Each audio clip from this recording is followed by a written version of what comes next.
Sweet corn yun nun. Milk. Oh, really?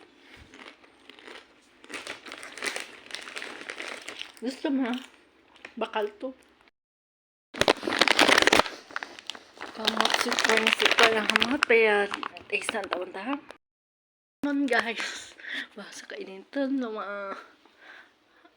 may beauty ta sa kainitan. Pay sakit mga di untot na. Patat ka na.